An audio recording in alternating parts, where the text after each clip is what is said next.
Señor, y tenemos nosotros la dicha de poner nuestra confianza en ti, de estar seguros de que nuestra fe no está anclada ni en las circunstancias del momento, ni en líderes políticos, ni en el trabajo que tenemos, ni en los ingresos que podamos poseer, ni en los bienes que tengamos o los que nos faltan, ni en ninguna parte de la geografía de este mundo. Nuestra confianza está puesta en ti. Hemos creído en Jesucristo, que nos ha limpiado con su sangre y que nos da el regalo de la vida eterna, de aquello que nosotros no hemos ganado con nuestro esfuerzo, de aquello que definitivamente ninguno de nosotros puede alcanzar con su propia acción o con el devenir de la suerte, sino que solamente Cristo nos los ha entregado. Señor, te adoramos a ti, que eres el Rey de Reyes, que eres el Señor de Señores, que eres el soberano de todos los tiempos. La gloria y la honra te pertenecen. Gracias, Señor, por tu misericordia. Aleluya, aleluya, amén, amén, amén. Dios les bendiga a todos. Tomen asiento, por favor. Levanten la mano los que estuvieron conectados en el live de ayer en YouTube o en Zoom. Quiero resumir para ustedes algunos de los comentarios que hacíamos el día de ayer. Abran sus Biblias en el capítulo 61 del profeta Isaías.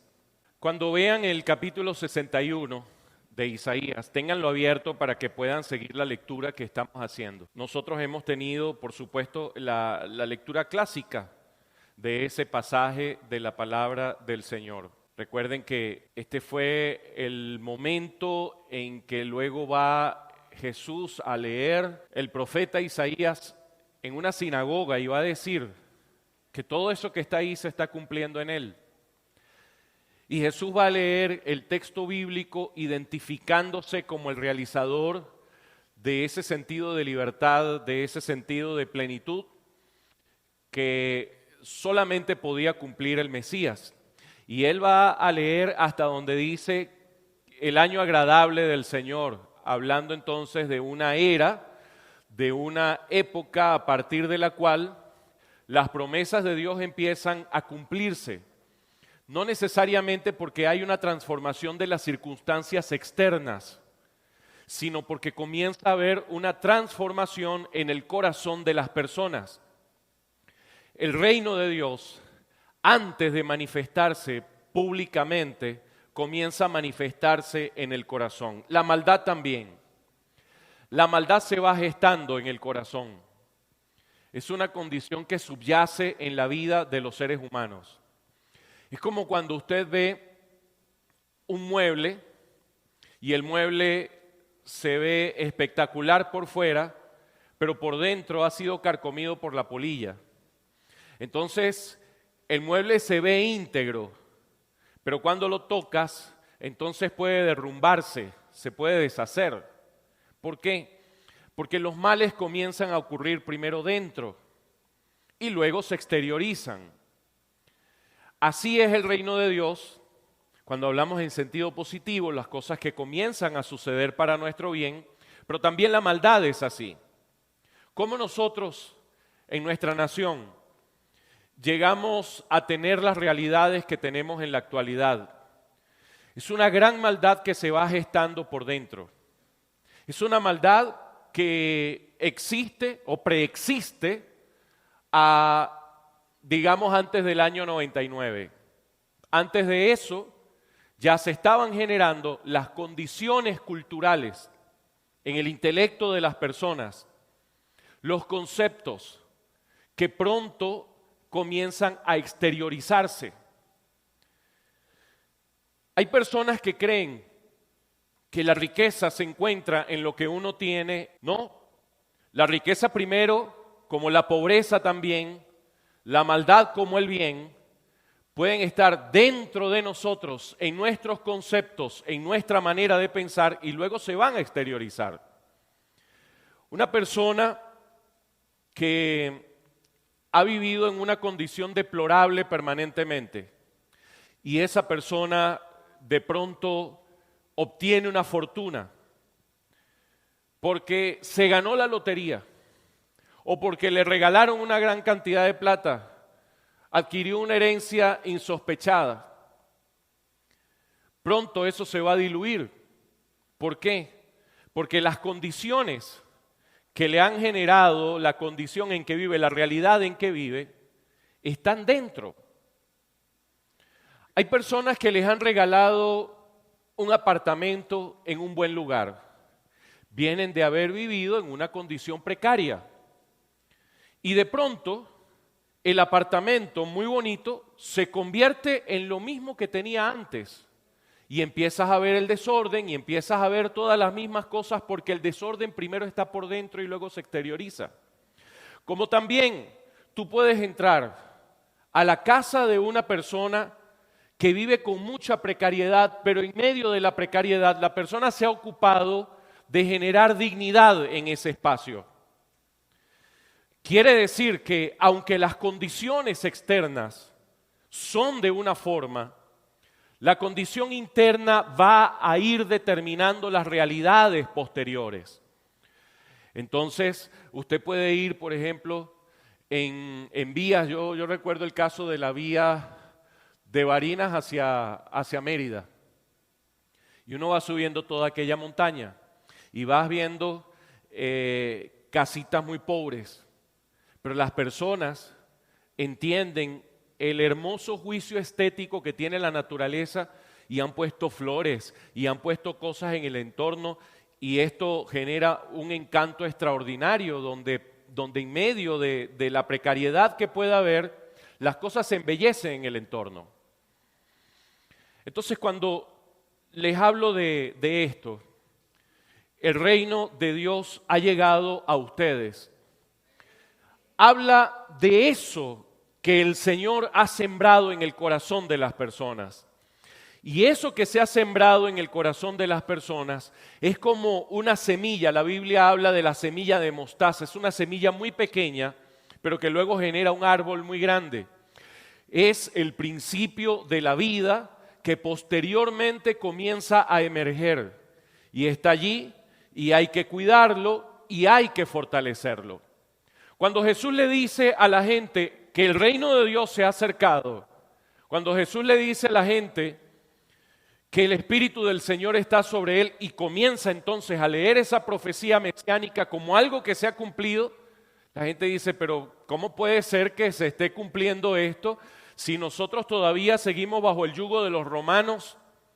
Si nosotros todavía vemos a los traidores publicanos que les sirven a quienes nos dominan, a los sapos de turno, aquellos que señalan que de alguna manera perjudican a su propio pueblo, a su propia gente. Lo estamos viendo. Todavía tenemos que pagar impuestos al César. Todavía tenemos que vivir estas realidades y estas precariedades. Todavía la espada de Roma amenaza al cuello de los más humildes. ¿Cómo puede ser? Pero comenzó. Lo que comenzó demandaba la paciencia de la gente, la fe de la gente, la persistencia en aquel Mesías que habría de venir a librarlos primero por dentro para que luego el reino de Dios se expresara por fuera. Y son todos esos años. Y ha sido toda esa historia. Pero esa historia estaba destinada a concluir con la victoria final del pueblo de Dios. Nosotros anhelamos ese futuro ideal de las calles de oro, del mar de cristal, donde Dios enjugará toda lágrima de los ojos de ellos, donde ya no habrá injusticia, donde el bien absoluto, el bien perfecto se impone sobre la maldad, donde los soberbios, los arrogantes, los que como dice el salmista, devoran a mi pueblo como si comieran pan, van a ser finalmente castigados.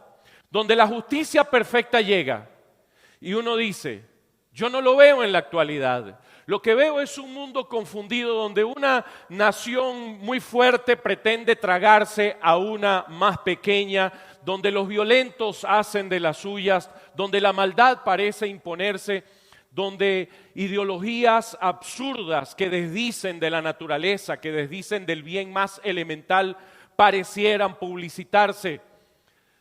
Todo eso son patadas de ahogados de un mundo de maldad que todavía busca generar lo suyo, pero que ya ha sido definitivamente condenado. Inexorablemente el bien triunfará. Eso es lo que nosotros vemos en la Escritura. Y eso tiene un inicio. Y el inicio es esto que está leyendo Jesús. Yo quiero que usted lea esto con los ojos de una persona que vive en el país donde vive. Los que nos siguen en las redes sociales, si estás en otro país, si tienes otra nacionalidad, mírelo con los ojos de su propia realidad. Porque la promesa de Dios tiene esa condición universal. Así como un israelita de la época podía mirarlo con los ojos de alguien que vive su propio contexto. Nosotros en Venezuela lo leemos en nuestro contexto. El Espíritu del Señor, Dios, está sobre mí. ¿Cuántos tienen el Espíritu Santo de Dios? El Espíritu de Dios. En una sola declaración yo me encuentro a la Trinidad. Cristo, el Hijo, está hablando. Y se refiere al Espíritu. Y habla de Dios, el Padre, en una sola línea. Porque me ha ungido el Señor. ¿Y para qué nos unge el Señor? Para traer buenas nuevas. ¿A quién? A los abatidos. ¿Cuántos están abatidos en este momento? ¿Cuántas personas de pronto sienten que sus esperanzas se pierden porque perdió su trabajo, porque cree haber perdido el tiempo el domingo pasado, porque creen que las situaciones en su vida personal es poco probable que cambien? ¿Cuántas personas se abaten porque ven injusticias, porque ven el sufrimiento ajeno? Hay buenas noticias para ti. Y el Señor ha llamado a los creyentes, a su iglesia, a ser portadores de buenas noticias. Me ha enviado a vendar a los quebrantados de corazón, porque los quebrantamientos pueden estar por fuera, pero muchas veces los quebrantamientos están por dentro. En estos días donde se habla de formas de quebrar la voluntad de una persona, cuando uno recuerda, por ejemplo, lo que buscaban los religiosos en la Edad Media para con los que afirmaron su fe en el Señor, y buscaban quebrarlos. Y en el sadismo del diablo, el sadismo de la maldad, uno ve cómo aquellos demonios vestidos con pieles humanas inventaban implementos de tortura terribles. Inventaban cosas para que las personas renegaran de su fe. Estoy hablando de la Santa Inquisición. Para que renegaran de sus convicciones, para que fueran quebrados moralmente y para transmitir miedo a la sociedad en su momento, para que la gente no se le ocurriera pensar distinto Y para eso usaron la fuerza del Estado, la fuerza de unas monarquías corruptas y subordinadas a una concepción totalitaria del mundo. Y entonces así pretendían comunicar un mensaje de miedo. Ellos, en su momento, quisieron imponer sus ideas con el terror y con el miedo. Eso se ha repetido a lo largo de la historia, en diferentes lugares. El heroísmo de los creyentes consistió en mantener firmes sus convicciones a pesar de toda esa fuerza brutal, sádica y llena de maldad. Y es allí donde entonces empezó a imperar ese don que es el don del martirio, la capacidad sobrenatural de los creyentes de sufrir por la causa de Cristo, por la causa de su fe. Eso es un mártir. Los sufrimientos pueden ir desde la pérdida de la vida hasta la pérdida de las comodidades. Pero si una cosa caracterizó a los protestantes en su momento, a los creyentes en su momento, si una cosa ha caracterizado a los cristianos en los países donde son perseguidos por ideologías políticas o por religiones violentas o por lo que sea, lo que les ha caracterizado ha sido el coraje. El coraje que no es la ausencia del miedo, el coraje que es el enfrentamiento al miedo con una decisión firme. El enfrentamiento que pareciera casi irracional, como parecía irracional Martín Lutero en la Grieta de Worms, y donde entonces decía, yo no me voy a retractar, no puedo ni quiero, y no está bien ir contra la conciencia. La afirmación de la conciencia en una época donde eso era una locura, donde nadie podía afirmar su conciencia porque otros pensaban por ellos, porque estaba prohibido pensar por fuera del status quo. Eso, mis queridos hermanos, es coraje. Es el coraje que lleva a Jesucristo a la cruz del Calvario, a entregar su vida y hacerlo por amor. Y yo le pido al Señor que en el contexto donde usted esté viviendo, usted pueda vivir también el coraje, lo que sea que eso signifique en el espacio donde se encuentra. Y que, como es natural para nosotros los seres humanos, rendirnos ante el dolor, rendirnos ante la violencia, rendirnos ante las injusticias, que nos permita el Señor siempre mantener nuestra fe en Jesucristo como lo principal, independientemente de las circunstancias que vengan. Los afligidos de corazón, los quebrantados, los que han sido quebrados, para ellos hay una buena noticia. Es la buena noticia del Evangelio. El Evangelio que viene a hablar de un nuevo orden en el entorno, un orden que comienza en el interior de cada uno de nosotros, en la vida de cada uno de nosotros, y luego nos convierte a nosotros en los proclamadores improbables de la fe. Improbables, ¿por qué? Porque no somos los mejores probablemente, porque quizás no somos los más destacados, quizás no somos los más fuertes, los más inteligentes, pero se nos ha confiado a nosotros la palabra de la reconciliación, se nos ha confiado a nosotros el mensaje de la esperanza, un mensaje que, les repito, no se queda exclusivamente en la connotación espiritual, sino que el orden que comienza en nuestro interior necesariamente encontrará su expresión fuera. Pero ¿qué puede uno hacer? ¿Cómo puede uno cambiar apenas un factor de su propia vida personal o de su propio entorno social, y lo que hacemos quizás es tan pequeño?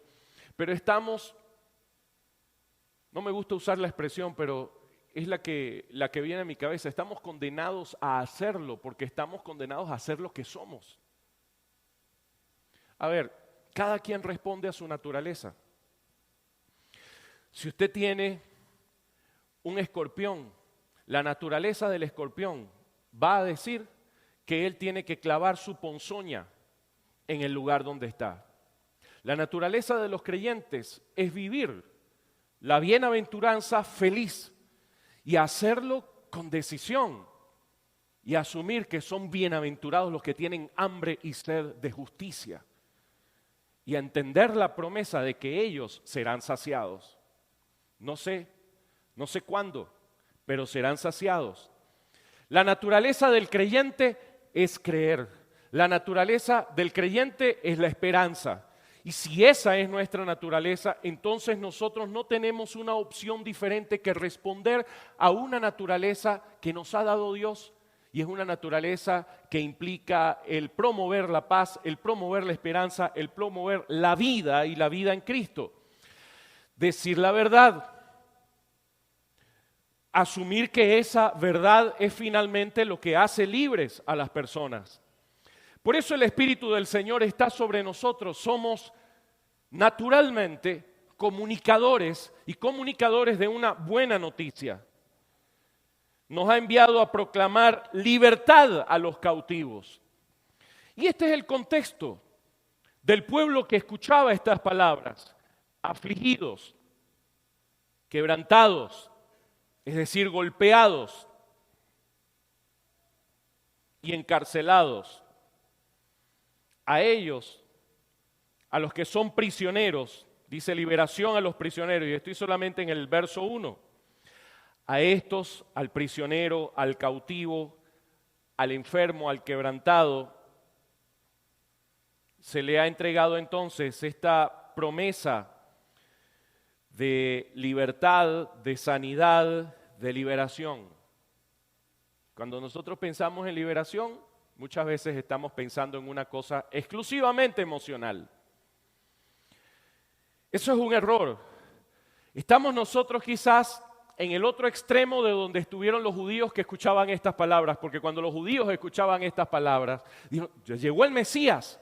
Es decir, ya este Mesías va a acabar con los romanos, va a traer justicia, van a salir todos los celotes que están metidos presos injustamente, van a tener las personas entonces el derecho a comer, el derecho a vivir con dignidad. Este es el Mesías.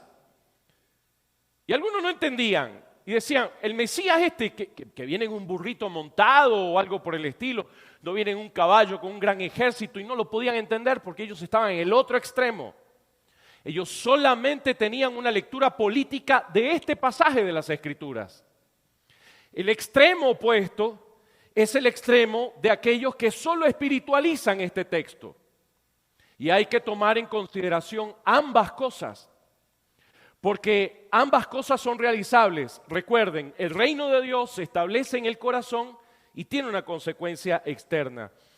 Nosotros no podemos pensar desde el derrumbamiento moral en nuestra propia vida por los problemas que tenemos, por las circunstancias que tenemos, por las enfermedades que experimentamos, porque tenemos esperanza más allá de esta vida. La vida eterna se nos ha regalado para el futuro, pero se nos ha regalado para allá. Es decir, vivimos el ahora de la fe, de las promesas de nuestra fe, y vivimos también eso que hemos certificado.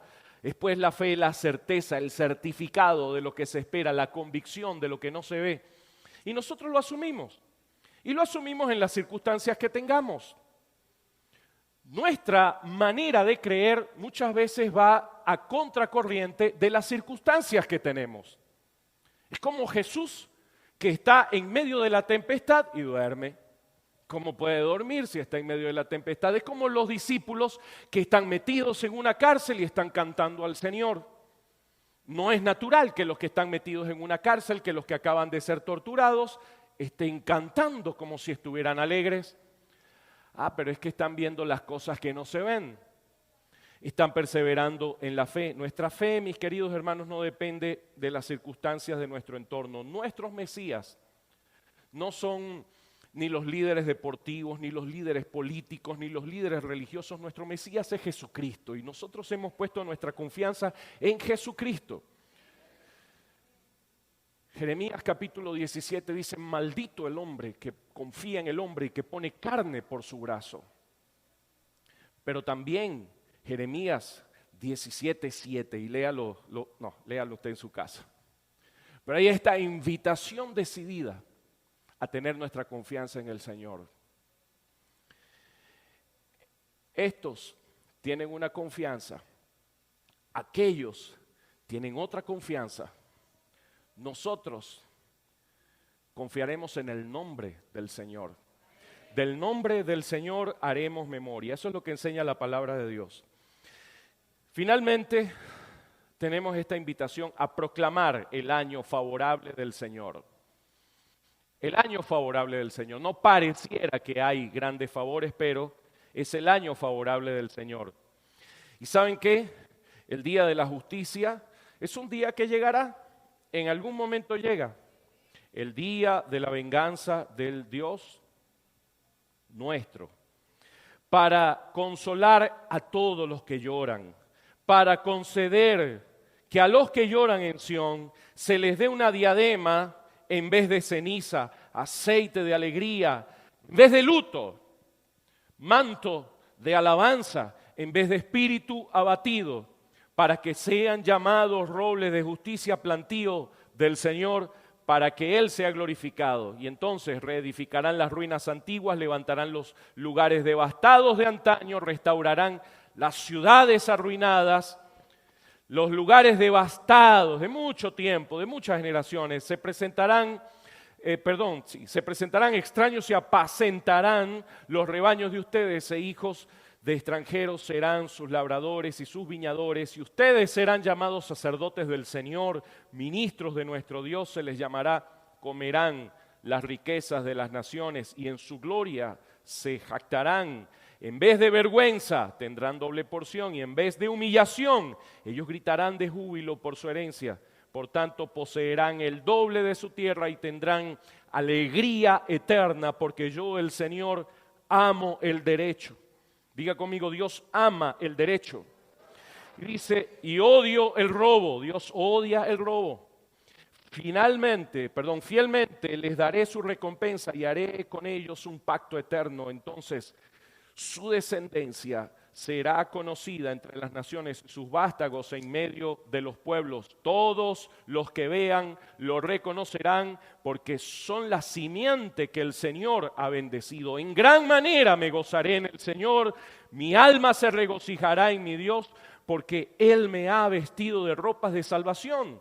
Me ha envuelto en manto de justicia, como novio se engalana con una corona, como la novia se adorna con sus joyas, porque como la tierra produce sus renuevos y como el huerto hace brotar lo sembrado en él, así el Señor hará que la justicia y la alabanza broten en presencia de todas las naciones. Aleluya, aleluya, aleluya. Póngase de pie y dele gracias al Señor. Mis hermanos, hay victoria en el nombre de Jesucristo. Hay victoria en la sangre de Jesucristo. Amén.